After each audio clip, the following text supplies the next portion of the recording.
अस्सलाम वालेकुम viewers, पेलू group नाल मैं तुम्हारा होस्ट मोहम्मद मुबशर ते आज बहु अरसे तेरी खुदाई विच अस्सलाम वालेकुम व्यूअर्स, पेलू ग्रुप नाल मैं तुम्हारा होस्ट मोहम्मद मुबशर ते आज बहु अरसे बाद सारी मुलाकात थी पे तुम्हारे नाल।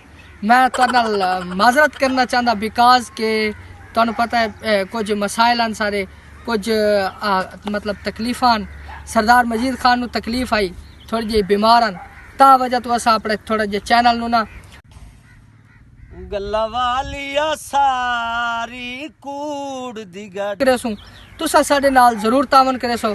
ते अज असा इत्थे आए वदे हैं तहसील चौबारा दे एक साइड वाले कस्बे ते। ठीक है जी, असा इत्थे आए हैं इस मकसद ते आए हैं कि असा नौकर नदीम साहब सिंगर हैं सारे इत्थे चौबारा दी माशाल्लाह मशहूर हस्ती हैं। इमरान खान नाल डायरेक्ट इन्हां दा तुहानू पता है तुसा डिठो सी 2018 च लिंक कीता इन्हां इमरान खान दे नाल इन्हां खड़ के ते अपनी सिंगिंग कीती आई गाना गाया इमरान खान दे हक च। ते असा अज उस शख्सियत को आए खड़ोते हैं। सारा मकसद है कि असा तुहानू महसूस करूँ। लिहाजा सरदार मजीद खान साहब तुसा क्या कहना चाहो भाई सिंगर साहब कैसे सारे सिंगर साहब बहुत जबरदस्त हैं। सारे चबारे दी इज्जत सादे माहौल विच रहने इंशाअल्लाह असे सादे माहौल विच रहने हैं। सारे प्यारे भाई हैं ते सारे थाल दी इज्जत ही हैं। बहुत बड़े शान हैं ते इनु बहुत आवाम चाहती है इंशाअल्लाह आवाम नाल तामन करांदा जी। अच्छा जी, ते असा तो आया ते इंशाअल्लाह हुण असा इस चैनल नु दोबारा गल्ला वालिया सारी कूड़ दी गड दिल में लई अखई गहरी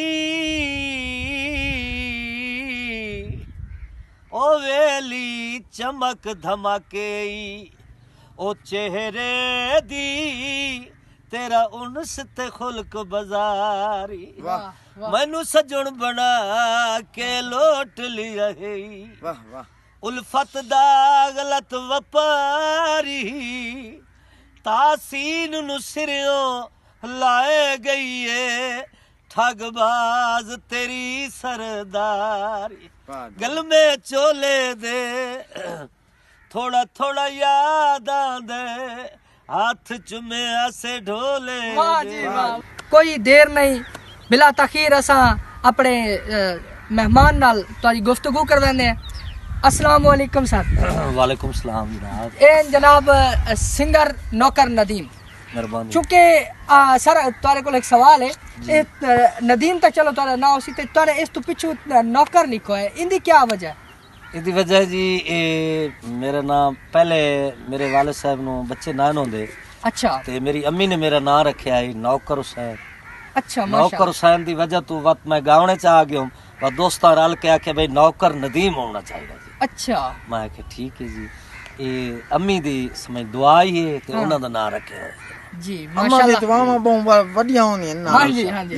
ते सर तुहाडी जेहड़ी गायकी है तुहाडी जेहड़ी सिंगिंग है इहदा आगाज तुसा केड़ी उम्र तो कीता है?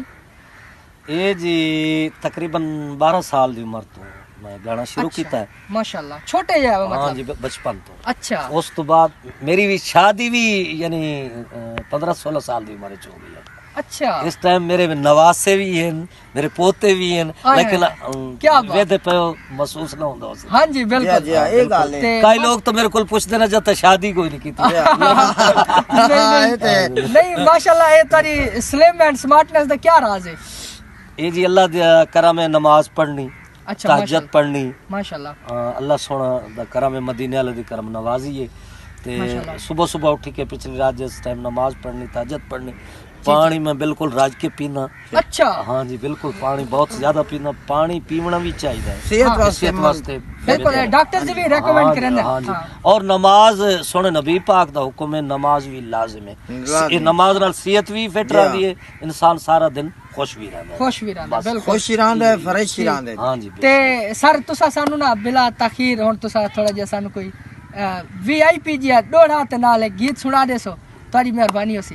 तेरी खुदाई विच वाह। जेड़ा फरदा है रुआ देंदे वाह भाई वाह वाह सरदार बिन लालच गुलामी दा कदा कोई सिला देंदा वाह भाई वाह वाह भाई वाह रब तेरी खुदाई विच सजे तारे ने मुनियात मैं वेख्या इस दुनिया ते वाह भाई वाह विखा के दूर दी मंजिल ते अदराए दगा दे क्या बात वाह भाई वाह रब तेरी माशाल्लाह खुदाई विच क्या बात एक बहुत और गीत दा जनाब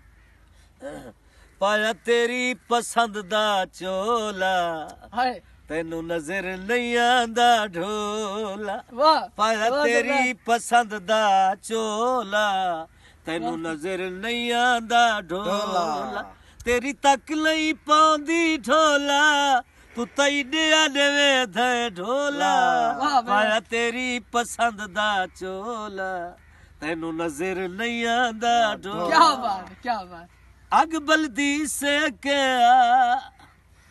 असा तेनू चाहते आए कुछ साधर वे हाय हाय वाह वाह क्या वाह। बात है जी क्या बात है चलो व्यूअर्स ਤੁਹਾਨੂੰ ਪਤਾ ਹੈ ਕਿ ਅਸਾਂ ਬੜੇ ਮੁਸ਼ਕਿਲ ਹਾਲਾਤ ਨਾਲ ਸਰਦਾਰ ਸਾਹਿਬ ਨਾਲ ਮੁਲਾਕਾਤ ਕੀਤੀ ਹੈ ਸਿੰਗਰ ਨੌਕਰ ਨਦੀਮ ਅਬਾਸ ਸਾਹਿਬ ਨਾਲ ਤੇ ਇਹਨਾਂ ਦਾ ਬਹੁਤ ਬਹੁਤ ਸ਼ੁਕਰੀਆ ਇਹਨਾਂ ਸਾਨੂੰ ਟਾਈਮ ਦਿੱਤਾ ਹੈ ਤੇ ਅੱਲਾਹ ਪਾਕ ਇਹਨਾਂ ਨੂੰ ਵਸਦਾ ਹੱਸਦਾ ਤੇ ਖੁਸ਼ ਰੱਖੇ ਤੇ ਦੁਆ ਇਹ ਹੈ ਸਾਡੀ ਕਿ ਅੱਲਾਹ ਪਾਕ ਇਹਨਾਂ ਨੂੰ ਹਰ ਮੋੜ ਤੇ ਕਾਮਯਾਬੀ ਦੇਵੇ ਹਰ ਮੋੜ ਤੇ ਜਿੱਥਾ ਇਹ ਵੰਜਨ ਅੱਲਾਹ ਪਾਕ ਇਹਨਾਂ ਨੂੰ ਚਾਰ ਚਾਂਦ ਲਾਵੇ ਅੱਲਾਹ ਆਮੀਨ ਅੱਲਾਹ ਤੁਹਾਨੂੰ ਰੰਗ ਲਾਵੇ ਤੁਹਾਡੇ ਪਹਿਲੂ ਗਰੁੱਪ ਨੂੰ ਅੱਲਾਹ ਤਾਲਾ ਇਸ ਨੂੰ ਚਲਾਵੇ ਇਸ ਚੈਨਲ ਨੂੰ ਔਰ ਮੈਂ ਨਾਜ਼ਰੀਨ ਨੂੰ ਰਿਕਵੈਸਟ ਕਰੇ ਸਰ ਇਹ ਜਨਾਬ ਇਹ ਕਰੇ ਸਨ सब्सक्राइब भी करे सन और कमेंट भी दे सन और मोहब्बत इस चैनल नाल करे सन इंशाल्लाह ये मिठे अच्छा मिठे गरीब निशानी बसा दबा के गरीब गुरबा लोग हैं हाँ, सादे सुदे लोग हैं ये मिठे मिठे लोग हैं छोटे जे बच्चे हैं तुसा तावन करे सो असा भी तावन कीते मौला तुसा भी इन्हनि तावन बहु करे ॾे सो अलमा दी छात लावे अल्लाह आमीन मौला अल्लाह इन्हनि को सलामत बहु रखे। वसदा रखन